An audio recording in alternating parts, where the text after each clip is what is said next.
અગનભટ્ટીમાં શેકાવા રહેજો તૈયાર, આકાશમાંથી વરસશે અગનજ્વાળાઓ। હવામાન વિભાગ અનુસાર આગામી 5 દિવસ સુધી મહત્તમ તાપમાનમાં 3 થી 5 ડિગ્રીનો વધારો થવાની સંભાવના।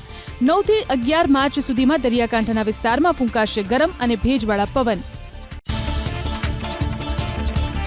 37.7 ડિગ્રી તાપમાન સાથે ભુજ રાજ્યનું સૌથી ગરમ શહેર। અમદાવાદમાં નોંધાયું 34.6 ડિગ્રી મહત્તમ તાપમાન। આગામી સમયમાં અમદાવાદ અને ગાંધીનગરમાં મહત્તમ તાપમાનનો પારો 35 ડિગ્રી પર પહોંચે તેવી સંભાવના। પ્રધાનમંત્રી નરેન્દ્ર મોદીના ગુજરાત પ્રવાસનો આજે બીજો દિવસ। આંતરરાષ્ટ્રીય મહિલા દિવસ પર નવસારીમાં યોજાશે લખપતિ દીદી કાર્યક્રમ। 1.5 લાખથી વધુ મહિલાઓ રહેશે હાજર। હેલિપેડથી લઈ ડોમ સુધી જોવા મળશે વુમન પાવર। સુરતમાં એક પ્રશંસકને જોઈ પીએમ મોદીએ કાફલો રોકાવ્યો। યુવક પાસે હતું એક પોસ્ટર જેમાં પીએમ મોદી અને તેમના માતા હીરાબાની હતી તસવીર। આ પોસ્ટર પર પ્રધાનમંત્રીએ આપ્યો ઓટોગ્રાફ। યુવક ભાવુક થયો અને તેની આંખોમાં આવી ગયા આંસુ। કેન્દ્રીય ગૃહમંત્રી અમિત શાહ આજથી 2 દિવસ ગુજરાતના પ્રવાસે। જૂનાગઢ, અમદાવાદ અને ગાંધીનગરમાં યોજાનાર કાર્યક્રમમાં આપશે હાજરી। સોમનાથ મંદિરમાં કરશે દર્શન અને પૂજા। મિશન ગુજરાત અંતર્ગત 2 દિવસીય પ્રવાસે આવેલા રાહુલ ગાંધીની ગુજરાત મુલાકાતનો આજે અંતિમ દિવસ। અમદાવાદના એસજી હાઈવે પર એક હોલમાં આજે રાહુલ ગાંધી કરશે કાર્યકર્તાઓ સાથે બેઠક। શુક્રવારે રાહુલે 6 કલાકમાં 5 મીટિંગ લીધી। સિનિયર આગેવાનો સાથે કરી ચર્ચા। ખેતરે ખેતરે પાણી પહોંચાડવાના સરકારના દાવાની ખુલ્લી પોલ। વર્ષો બાદ પણ હજુ નર્મદા નહેરની કામગીરી અધૂરી હોવાનો સરકારનો ગૃહમાં જવાબ। નર્મદાની વિવિધ શાખા નહેરોની કુલ 5921.24 કિલોમીટરની કામગીરી બાકી। જમીન સંપાદન, ખેડૂતોની મંજૂરી અને ભાગીદારીના કારણે કામગીરી બાકી હોવાના સરકારે આપ્યા કારણો। રાજ્યમાં જમીન રીસર્વે હેઠળના 18,064 ગામ પૈકી 18,035 ગામમાં કામગીરી પૂર્ણ। મહેસૂલ વિભાગના પ્રભારી મંત્રી બળવંતસિંહ રાજપૂતે વિધાનસભા ગૃહમાં આપી જાણકારી। જ્ઞાનપ્રકાશ સ્વામીએ જલારામ બાપાના મંદિરે આવી માંગી માફી। જ્ઞાનપ્રકાશ સ્વામીએ જલારામ બાપા વિશે ટિપ્પણી કરતા ભક્તોમાં હતો આક્રોશ। લાખો લોકોની માંગ હતી સ્વામી વીરપુર આવી માફી માંગે। સ્વામીને પોલીસના બંદોબસ્તની સાથે વીરપુર લવાયા। મંદિરના પાછળની જગ્યામાંથી સીધા મંદિરમાં લઈ જવામાં આવ્યા સ્વામીને। જ્ઞાનપ્રકાશ સ્વામીએ વીરપુર જલારામ બાપાના દર્શન કરી માફીપત્ર મૂક્યો। જલારામ બાપાનું જીવન અને સંદેશ માત્ર રઘુવંશી લોહાણા સમાજ માટે નહીં પરંતુ દેશ વિદેશમાં પ્રસરેલા હિન્દુ સમાજ માટે પ્રેરણારૂપ છે તેવો પત્રમાં કરાયો ઉલ્લેખ। જલારામ બાપા વિશે જ્ઞાનપ્રકાશ સ્વામીએ કરેલા નિવેદન વાહિયાત છે, તેને વડતાલ સંસ્થા સમર્થન કરતી નથી તેવો પત્રમાં ઉલ્લેખ। વ્યાસપીઠ પર જ્ઞાનપ્રકાશ સ્વામી બેસે નહીં એવી રાકેશ પ્રસાદ સમક્ષ માગ કરી જૂનાગઢના લોહાણા સમાજના આગેવાન ગિરીશ કોટેચાએ। જ્ઞાનપ્રકાશ સ્વામી જેવા બફાટ કરનારા સ્વામીઓ હવે મર્યાદામાં રહે તો સારું। જલારામ બાપા વિશે વિવાદિત નિવેદન બાદ માફી માંગી તેને આવકારી। જલારામ બાપાને લઈને બફાટ કરનાર જ્ઞાનપ્રકાશ સ્વામી સામે વિરોધ યથાવત। રઘુવંશી સમાજે અર્ધનગ્ન બની સાંતલપુર તાલુકાની વારાહી મામલતદાર કચેરીમાં કર્યું પ્રદર્શન। સનાતન ધર્મના અગ્રણીઓ પણ જોડાયા વિરોધ પ્રદર્શનમાં। બોલાવી રામધૂન, મામલતદારને આપ્યું આવેદનપત્ર। સરકારી ગોડાઉનમાં આગનું તાંડવ। સુરેન્દ્રનગરના થાનગઢમાં નાફેડના મગફળીના ગોડાઉનની દિવાલ તોડી હાથ ધરાઈ કુલિંગ કામગીરી। દુર્ઘટનાને લઈ થાન પોલીસ સ્ટેશનમાં નોંધાઈ જાણવાજોગ ફરિયાદ। એફએસએલની ટીમે પણ ગોડાઉનમાં લાગેલી આગની ઘટનાને લઈને શરૂ કરી તપાસ। મગફળીના ગોડાઉનમાં લાગેલી આગમાં આશરે 50,000 કિલોથી વધુનો મગફળીનો જથ્થો બળીને ખાક। ટેકાના ભાવે ખરીદી કરી અને મૂકવામાં આવી હતી એફસીઆઈ ગોડાઉનમાં। આગમાં કરોડોનું નુકસાન। મગફળીના ગોડાઉનમાં અગ્નિકાંડને લઈ થાન પોલીસ અને જિલ્લા કલેક્ટરને લખવામાં આવ્યો પત્ર। ઘટનામાં સંડોવાયેલા તમામ લોકો સામે કડક કાર્યવાહી કરવાની નાફેડના ડાયરેક્ટર મોહન કુંડારિયાએ આપી ખાતરી। પીજીવીસીએલના કર્મચારી પર હુમલો। અમરેલીના ખાંભામાં ધુંધવાના ગામે બાકી બિલની વસૂલાત માટે ગયેલી કર્મચારી પર ગ્રાહકે ઉશ્કેરાઈને તલવારથી હુમલો કર્યાની નોંધાઈ પોલીસ ફરિયાદ। કર્મચારીને ઈજા પહોંચતા ખસેડાયો સારવાર માટે હોસ્પિટલ। સુરેન્દ્રનગર જિલ્લાના ક્વાંટા ગામમાં ઝડપાયો ગેરકાયદે કેમિકલનો જથ્થો। પોલીસે 3 લાખથી વધુની કિંમતનો મુદ્દામાલ કર્યો જપ્ત। ગૌતમ ભરવાડની વાડીમાંથી મળી આવ્યું કેમિકલ। વિશાલસિંહ જાડેજા નામના ફરાર આરોપીની પોલીસે હાથ ધરી શોધખોળ। સુરેન્દ્રનગરમાં ગેરકાયદે ખનીજ વહન કરનારની સામે કાર્યવાહી 2 દિવસમાં 4 કરોડ જેટલો મુદ્દામાલ કરાયો જપ્ત સુરેન્દ્રનગર કલેક્ટરે ખનીજ માફિયા પર લગામ મૂકવા તમામ પ્રાંત અધિકારીઓને આપી સૂચના પ્રશાસને રાત્રિના સમયે હાથ ધરી કડક કાર્યવાહી વડોદરા જિલ્લાના ડીસર નજીક વચ્છેસર ગામે ગેરકાયદે ચાલતા કોલ સેન્ટર પર પોલીસે પાડ્યા દરોડા 10 આરોપીની કરી ધરપકડ તો 2 આરોપી થયા ફરાર 26 મોબાઈલ અને રોકડ રકમ જપ્ત કરી પોલીસે હાથ ધરી વધુ તપાસ શંકાસ્પદ તેલનો જથ્થો ઝડપાયો ગોધરામાંથી પોલીસે 2 અલગ અલગ બ્રાન્ડના ખાદ્ય તેલના આશરે 125 ડબ્બા કર્યા જપ્ત લેબોરેટરીમાં પરીક્ષણ માટે મોકલવામાં આવ્યા તેલના નમૂના મોડાસાની લક્ષ્મી પ્રોટીન ઓઇલ મિલમાંથી તેલનો જથ્થો મંગાવ્યો હોવાનો પ્રાથમિક તપાસમાં ખુલાસો પાકિસ્તાનથી ઘૂસણખોરી કરી ભારતમાં આવેલો સગીર ઝડપાયો કચ્છમાંથી ગુજરાત એટીએસ અને કચ્છ પોલીસની સંયુક્ત કાર્યવાહીમાં આરોપીને દબોચ્યો હજી સુધી ધ્યાને નથી આવી કોઈ સંદિગ્ધ ગતિવિધિ બનાસકાંઠાના ડીસામાં ઝડપાયો નકલી એલસીબી પોલીસ રોફ જમાવી પૈસા પડાવતા હોવાની ફરિયાદ કરતા થઈ કાર્યવાહી ફરિયાદી પાસેથી 3000 રૂપિયા પડાવતા થઈ ફરિયાદ અગાઉ પણ જુદા જુદા ગુનામાં ઝડપાયો છે આરોપી ભરૂચના અંકલેશ્વરમાં હની ટ્રેપનો કિસ્સો સામે આવ્યો મહિલા અને 2 પુરુષે જમીન દલાલને મળવાના બહાને હોટલમાં બોલાવ્યા હોટલમાં જમીન દલાલને માર મારી કારમાં અપહરણ કર્યા હોવાનો આરોપ આરોપીઓએ કોરા ચેક પર સહી કરાવી 3,50,000 રૂપિયા પડાવવાનો બનાવ્યો હતો પ્લાન પોલીસે મહિલા સહિત 2 આરોપીની કરી ધરપકડ અમદાવાદના સોલા વિસ્તારમાં 10 વર્ષની બાળકી પર સગા પિતાએ આચર્યું દુષ્કર્મ બાળકીને બેસવા ઉઠવામાં તકલીફ થતા તેની માતાને વાત કરતા પિતાની કાળી કરતૂતનો થયો પર્દાફાશ બાળકીની એકલતાનો લાભ લઈ પિતા દીકરી પર દુષ્કર્મ આચરી કોઈને આ વાત ન કહેવાની આપતો ધમકી પોલીસે નરાધમ પિતાની કરી ધરપકડ અમદાવાદના સરખેજમાં હત્યામાં સામેલ 2 આરોપીઓની અટકાયત પ્રેમ સંબંધમાં યુવકની તીક્ષ્ણ હથિયાર વડે હત્યા કરી હોવાનો આરોપ મૃતદેહને રેલવે ટ્રેક પર મૂકી હત્યારાઓ થયા હતા ફરાર વડોદરામાં ત્રીજી ગેંગ સામે ગુજસીટોકનો ગુનો દાખલ સિકલીગર ગેંગના 17 ગુંડાઓ સામે ફરિયાદ આરોપીઓ સામે નોંધાઈ ચૂક્યા છે હત્યા અને રાયોટિંગ સહિત 263 ગુના 10 આરોપીઓને પોલીસે કર્યા જેલ હવાલે 7 આરોપીઓની પહેલા થઈ ચૂકી છે ધરપકડ વડોદરામાં સિકલીકર ગેંગના 17 સભ્ય સામે ગુસ્સીટોક હેઠળ નોંધાયો ગુનો 10 આરોપીઓની કરાઈ ધરપકડ અને 7 આરોપીઓની પહેલેથી થઈ ચૂકી છે ધરપકડ ગરફોડ હત્યાની કોશિશ લૂંટ અને મારામારી સહિતના અનેક ગુના નોંધાઈ ચૂક્યા છે પિસ્તોલ સાથે એક શખ્સ ઝડપાયો અમદાવાદમાં આરોપીની સામે જુદા જુદા પોલીસ સ્ટેશનોમાં નોંધાયા છે ગુના ક્રાઇમ બ્રાન્ચની ટીમે વોન્ટેડ આરોપી જયરાજસિંહની કરી ધરપકડ ખ્યાતિ હોસ્પિટલ કાંડના આરોપી રાજશ્રી કોઠારીને ગ્રામ્ય કોર્ટથી ઝટકો રાજશ્રી કોઠારીએ અમદાવાદ ગ્રામ્ય કોર્ટમાં કરી હતી જામીન અરજી અમદાવાદ ગ્રામ્ય કોર્ટે રાજશ્રી કોઠારીની જામીન અરજી ફગાવી મહેસાણા અર્બન બેંકના 3 ડિરેક્ટરને આપવા પડ્યા રાજીનામા અર્બન બેંકના ડિરેક્ટર ચંદુભાઈ પટેલ G.K. પટેલ અને અન્ય એક ડિરેક્ટરે આપ્યું રાજીનામું આરબીઆઈના નિયમ મુજબ સતત 3 ટર્મ્સથી ડિરેક્ટર તરીકે રહેતા આપવા પડ્યા રાજીનામા મહેસાણામાં સાંસદ હરિભાઈ પટેલે એફસીઆઈ ગોડાઉનમાં અનાજની ગુણવત્તા ચકાસી જાહેર વિતરણ વ્યવસ્થા હેઠળના અનાજ સંગ્રહ સ્થળનું કર્યું નિરીક્ષણ સાંસદે જાતે અનાજના જથ્થાનું વજન કર્યું સરકારી અનાજની ગુણવત્તા ખૂબ સારી હોવાનો સાંસદે કર્યો દાવો વડોદરાની એમએસ યુનિવર્સિટીના પૂર્વ કુલપતિ વિજય શ્રીવાસ્તવને વિરોધ યથાવત યુનિવર્સિટીએ આપેલો બંગલો ખાલી ન કરતા વિદ્યાર્થીઓએ ધન્વંતરી બંગલાનો કર્યો ઘેરાવ 24 કલાકમાં બંગલો ખાલી નહીં કરે તો ફરીથી વિરોધ કરવાની પણ ચીમકી જેતપુર નવાગઢમાં વીજલાઇન ગામની વચ્ચેથી પસાર થતા સ્થાનિકોનો વિરોધ 66 કેવીની ધારેશ્વરથી જેતલસર જંકશન સુધીની વીજલાઇન ગેરકાયદે પસાર કરવાની કામગીરીનો નોંધાવાયો વિરોધ વીજલાઇનના કારણે મોટી દુર્ઘટના સર્જાઈ શકે તેવું સ્થાનિકોમાં ભય અમરેલીના ટાવર ચોક વિસ્તારમાં એકમાત્ર શૌચાલય બંધ કરતા વેપારીઓએ દુકાનો બંધ કરી નોંધાવ્યો વિરોધ કેટલાક વેપારીએ શૌચાલય આડે દિવાલ ચણી લેતા સેંકડો વેપારીઓ અને ગ્રાહકો પરેશાન પાલિકાને રજૂઆત કર્યા બાદ કોઈ રસ્તો ન કાઢતા વેપારીઓ ભરાયા હતા રોષે વેપારીઓના વિરોધ બાદ શૌચાલય આડે બનાવેલી દિવાલ તોડવાનો નિર્ણય લેવાયો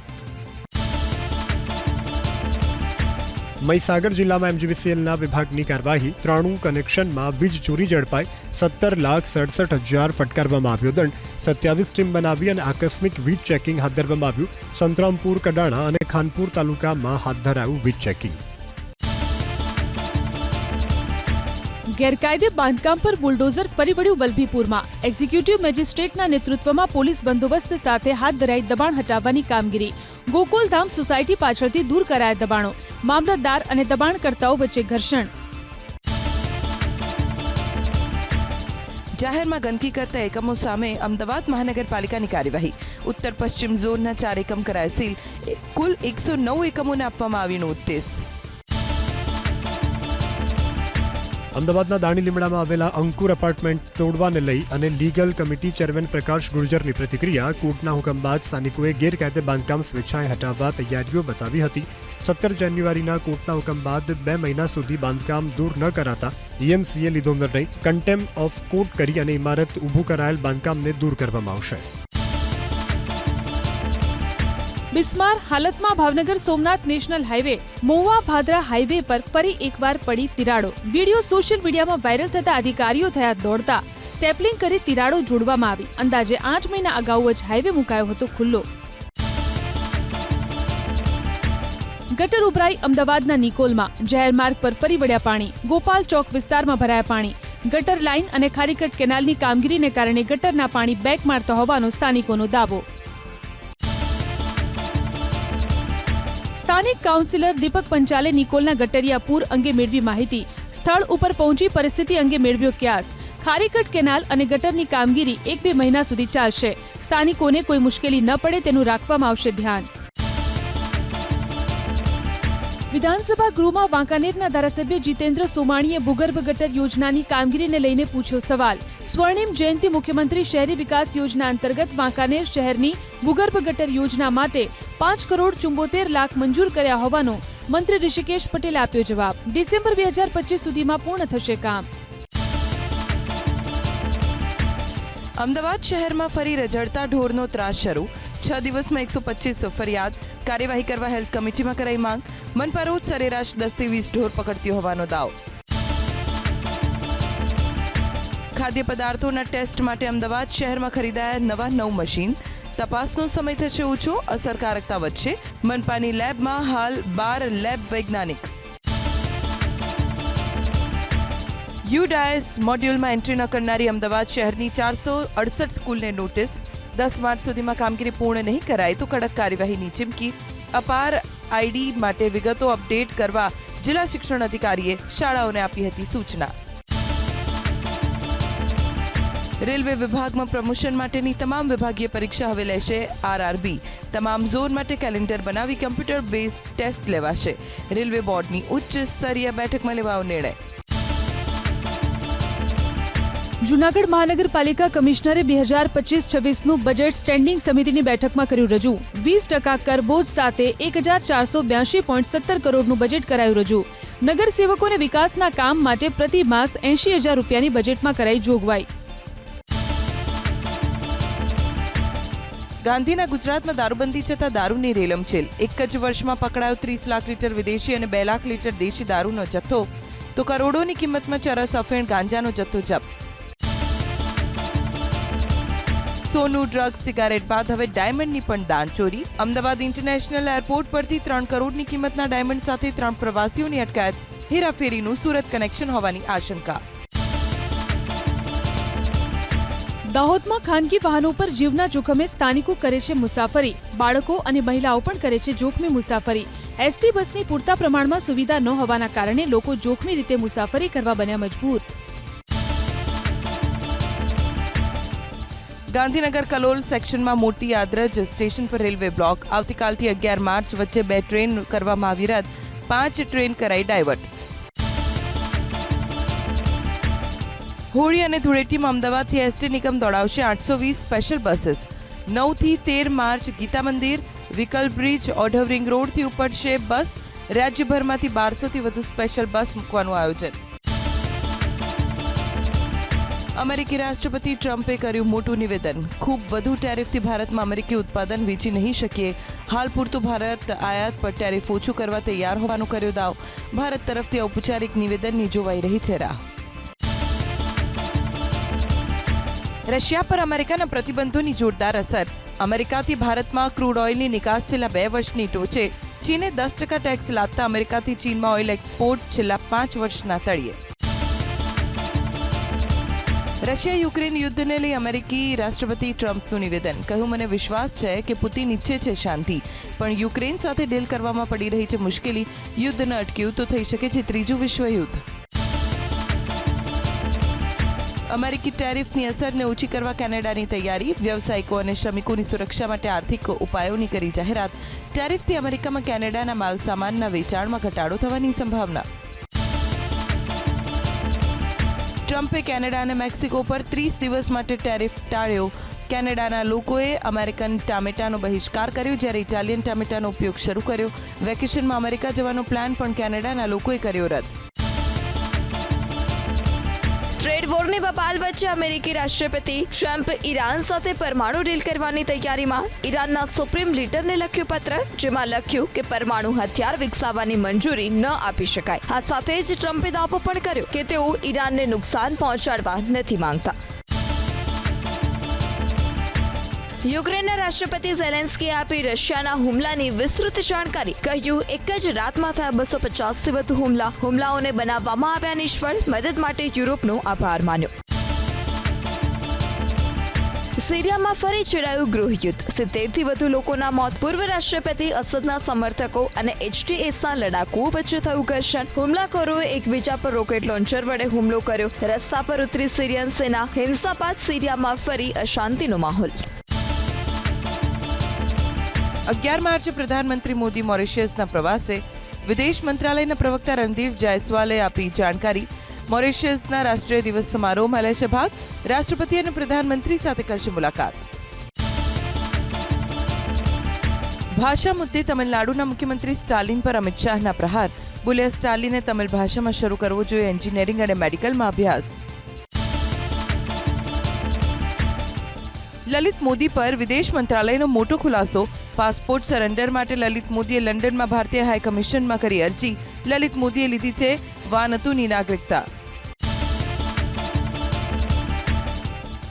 બાંગ્લાદેશમાં હિન્દુઓની સ્થિતિ પર વિદેશ મંત્રાલયનું નિવેદન. પ્રવક્તા બોલ્યા, અલ્પસંખ્યક અને હિન્દુ સમાજની સુરક્ષાની જવાબદારી બાંગ્લાદેશ સરકારની. દેશમાં વિવિધ એરલાઇન્સે આપ્યા 1700 નવા વિમાનો. આકાશા ઇન્ડિગો એરલાઇન્સે આપ્યા વિમાનનો ઓર્ડર. અમદાવાદ એરપોર્ટ પર ઉડ્ડયન મંત્રી કિંજુ રાપુ નાયડુએ કરી જાહેરાત. એરબસ અને બોઇંગ કંપનીને આપ્યા ઓર્ડર. અમદાવાદના ડોમેસ્ટિક એરપોર્ટ પર હવે પેસેન્જરને મળી રહેશે એકદમ સસ્તો ચા નાસ્તો. દિલ્હી ચેન્નઈ બાદ હવે અમદાવાદ એરપોર્ટ પર કરાયું શરૂ. માત્ર 10 રૂપિયામાં મળશે ચા, પાણીની બોટલ અને 20 રૂપિયામાં કોફી અને સમોસા. અમદાવાદમાં ઇન્ટરનેશનલ એરપોર્ટ પર પાર્કિંગ કરવા માટે ડિજિટલ પેમેન્ટ સિસ્ટમ કરાઈ રજૂ. એરપોર્ટ પર 3 લેનમાં ફાસ્ટેગ તેમજ ડિજિટલ પાર્કિંગ ચાર્જ ચૂકવી શકાશે. ડિજિટલ ગેટવે બનાવવા માટે ફાસ્ટેગ આધારિત ગેટની સંખ્યા પણ વધારાઈ. ડિજિટલ પેમેન્ટની સુવિધા શરૂ કરવાના કારણે રોકડ વ્યવહારોની જરૂરિયાત સંપૂર્ણપણે થશે દૂર. અમેરિકન ડોલરની સામે ભારતીય રૂપિયામાં મજબૂતી. ફોરેક્સ માર્કેટમાં ટ્રેડિંગ સેશનના અંતમાં 24 પૈસાની તેજી સાથે પ્રતિ ડોલર 86.88ના સ્તરે બંધ થયો રૂપિયો. કારોબારી શરૂઆતમાં 87.13ના સ્તરે ખુલ્યા બાદ ઇન્ટ્રાડેમાં 87.22ના નીચલા સ્તરે પહોંચ્યો હતો રૂપિયો. સોનામાં તેજીની ચાલ. દેશના સરાફા બજારમાં ફરી એક વખત સોનાનો ભાવ પહોંચ્યો 86,000ને પાર. IBJ અનુસાર પ્રતિ 10 ગ્રામ 24 કેરેટ સોનાનો ભાવ 86,100ની આસપાસ. ગુરુવારે સોનાનો ભાવ હતો 85,876 રૂપિયા. વર્ષ 2025માં અત્યાર સુધીમાં સોનામાં આશરે 9,805 રૂપિયાનો ઉછાળો. દેશમાં ઇલેક્ટ્રિક પેસેન્જર વાહનોનું વેચાણ 19% વધ્યું. સેગમેન્ટમાં ટાટા મોટર્સ ટોપ પર. ગત મહિને ટુ વ્હીલરમાં 76,086 યુનિટ્સનું નોંધાયું વેચાણ. ઓસ્ટ્રેલિયાના સમુદ્રમાં ચક્રવાતી તોફાનની શરૂઆત. ભારે તબાહીની આશંકા. 95 કિલોમીટરની ઝડપે આગળ વધી રહ્યું છે વાવાઝોડું. 25 લાખ લોકો પર ઘેરા સંકટના વાદળ. ઓસ્ટ્રેલિયન સરકારે બચાવ અને રાહત માટે યુદ્ધ સ્તરે શરૂ કરી કામગીરી. સુરતની સુમુલ ડેરી તરફથી જરી જરદોશી સ્પર્ધાનું કરાયું આયોજન. વિશ્વ મહિલા દિવસ નિમિત્તે આયોજિત કાર્યક્રમમાં 127 બહેનોએ લીધો ભાગ. સ્પર્ધામાં વિજેતા બનનાર 20 બહેનોને વિવિધ કેટેગરીમાં ઇનામ અને પ્રમાણપત્ર આપી કરાયા પ્રોત્સાહિત. ICC ચેમ્પિયન્સ ટ્રોફીની કાલે ફાઇનલ મેચ. ટીમ ઇન્ડિયા અને ન્યૂઝીલેન્ડ દુબઈના મેદાનમાં ટકરાશે. ફાઇનલ મેચ પહેલા દુબઈમાં ભારતીય ટીમની પ્રેક્ટિસ. આઈસીસી ચેમ્પિયન્સ ટ્રોફીની ફાઇનલ મેચ પહેલા ટીમ ઇન્ડિયાના હેડ કોચ ગૌતમ ગંભીરનું મોટું નિવેદન. બોલ્યા, હજી સુધી ટીમમાં નથી જોવા મળ્યો પરફેક્ટ ખેલ. આશા છે ફાઇનલમાં ટીમનું રહેશે શાનદાર પ્રદર્શન. ફાઇનલ મેચ પર વરસાદનો ખતરો. વરસાદ થવા પર ઓવર ઘટાડીને રમાડાશે મેચ. ભારે વરસાદ થવા પર કાલે મેચ નહીં રમાય તો સોમવારે રિઝર્વ ડે પર રમાશે મેચ. શુભમન ગિલ ફેબ્રુઆરીના આઈસીસીના સર્વશ્રેષ્ઠ ખેલાડી માટે પસંદ. આઈસીસીએ દાવેદારોના નામની કરી જાહેરાત. શુભમન ગિલ, સ્ટીવ સ્મિથ અને ન્યૂઝીલેન્ડના ગ્લેન ફિલિપ્સ રેસમાં સૌથી આગળ. વન નેશન વન ઇલેક્શન અંતર્ગત કાર્યક્રમ યોજાયો અમદાવાદમાં. ગુજરાત યુનિવર્સિટીમાં કાર્યક્રમનું કરાયું આયોજન. કાર્યક્રમમાં રાજ્યસભા સાંસદ સુધાંશુ ત્રિવેદી, યુનિવર્સિટીના વીસી નીરજ ગુપ્તા અને ભાજપ નેતા અનિલ પટેલ રહ્યા હાજર. વન નેશન વન ઇલેક્શનને લઈ અને સુધાંશુ ત્રિવેદીએ કોંગ્રેસ પર કર્યા પ્રહાર. વન નેશન વન ઇલેક્શનનો વિરોધ કરનારા દેશની શક્તિને ઊંચી કરવાનો કરે છે પ્રયાસ. વારંવાર ચૂંટણી આવે તો દેશના વિકાસની ગતિ પડે છે મંદ. સમાન સિવિલ કોડ અમલીકરણ મામલે તાપીના સેવા સદન હોલમાં યોજાઈ બેઠક. નાગરિકો પાસે લેવામાં આવ્યા સૂચનો. વકીલો, આદિવાસી સમાજના આગેવાનો, સનાતન ધર્મના આગેવાનો, મહિલા અને બાળ સુરક્ષા સમિતિના સભ્યો, મુસ્લિમ સમાજના ધર્મગુરુઓ, પારસી સમાજના આગેવાનો સહિતના લોકો રહ્યા ઉપસ્થિત. સાંસદ શોભનાબેન બારૈયાના હસ્તે પ્રધાનમંત્રી જન ઔષધિ કેન્દ્રની શરૂઆત કરવામાં આવી. અરવલ્લીમાં મોંઘી દાટ દવાઓ રાહતના દરે મળે તેવો પ્રયાસ. મેઘરજ રોડ પર ઔષધિ કેન્દ્ર શરૂ થતા સામાન્ય જનતાને થશે ફાયદો. અમદાવાદના પાલડીમાં આવેલા શિશુગૃહમાં રહેતી બાળકીને મળી માતા પિતાની છત્રછાયા. અનાથ બાળકી રમી અને રાજ્ય બાળ અધિકાર સંરક્ષણ આયોગના અધ્યક્ષ ધર્મિષ્ઠાબેન ગજ્જરના હસ્તે ઔરંગાબાદના દંપતીને અપાઈ દત્તક. અધ્યક્ષે બાળકીના ઉજ્જવળ ભવિષ્ય માટે પાઠવી શુભકામનાઓ. ગુજરાત યુનિવર્સિટીમાં 35મી ઓલ ઇન્ડિયા CRSCB કલ્ચર મીટનું આયોજન કરવામાં આવ્યું. નવી દિલ્હી સંગીત નાટક એકેડમીના પ્રમુખે સંમેલનનું કર્યું ઉદ્ઘાટન. વિવિધ સાંસ્કૃતિક સ્પર્ધાઓનું કરાયું આયોજન. વિજેતા કલાકારોને ટ્રોફી, પ્રમાણપત્રો કરાયા એનાયત. બનાસ ડેરીના સિમેન્ટ સેન્ટરનું મુખ્યમંત્રી ભૂપેન્દ્ર પટેલે વર્ચ્યુઅલી કર્યું લોકાર્પણ. સિમેન્ટ ડોઝ થકી હવે 90% માદા પશુઓનો થશે જન્મ. બનાસકાંઠામાં દામા સિમેન્ટ સેન્ટર પશુપાલન ક્ષેત્રે ક્રાંતિ લાવશે તેવી ચેરમેન શંકર ચૌધરીએ કરી વાત. બનાસ ડેરીના સિમેન્ટ સેન્ટરનું મુખ્યમંત્રી ભૂપેન્દ્ર પટેલે વર્ચ્યુઅલી કર્યું લોકાર્પણ. સિમેન્ટ ડોઝ થકી હવે 90% માદા પશુઓનો થશે જન્મ. બનાસકાંઠામાં દામા સિમેન્ટ સેન્ટર પશુપાલન ક્ષેત્રે ક્રાંતિ લાવશે તેવી ચેરમેન શંકર ચૌધરીએ કરી વાત.